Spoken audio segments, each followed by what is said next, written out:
Meow. Boing. Hi, it's Penny Bowden here, crazy cat artist. So you're gonna see me mess this one up and then make some repairs on it. There's a little bit of an awkward angle for the ears, so it took me a few tries to get it right. That's that paw coming over.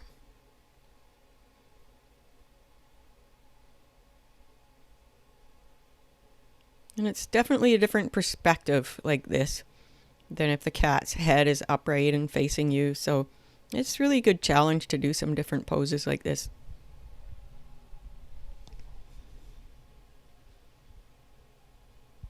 Yeah, I like that nose a bit higher like that. There, that's better.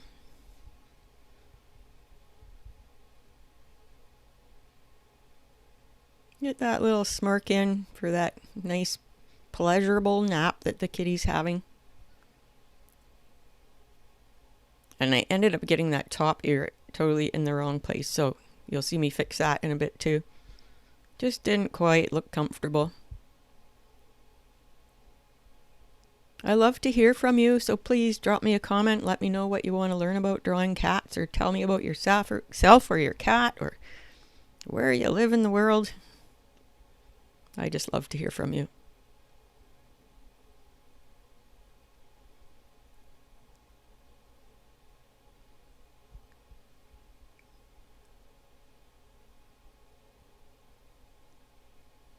Don't want too much fluff in the ears I don't want too much detail in a simple drawing like this.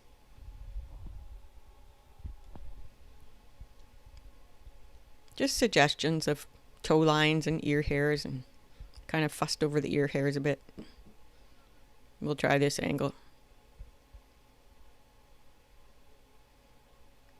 We are going at 2.5 times the speed here, and we'll speed it up to 4.5 in a little bit here.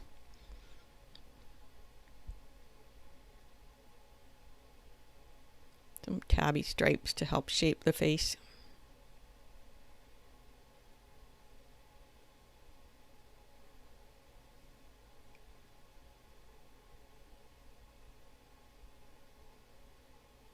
I think I like it like that.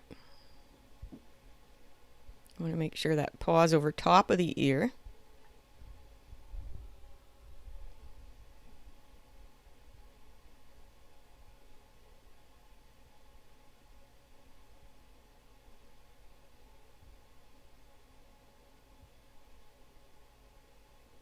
And we're going at 4.5 times the speed now.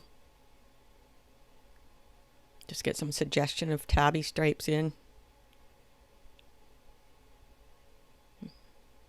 That's where I realized things were a little wonky, and I got to fix that ear too again.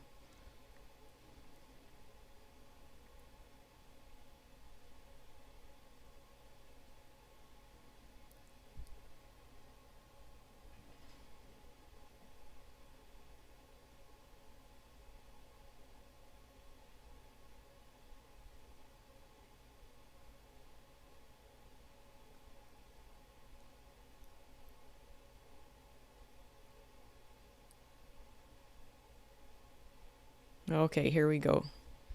Final ear position. Mucked around with it quite a bit.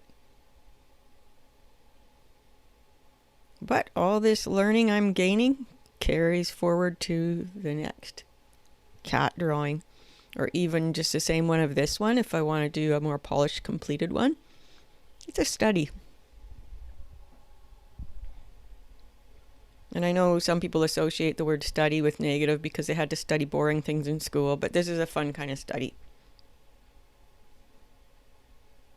where we gather learning for our future artwork.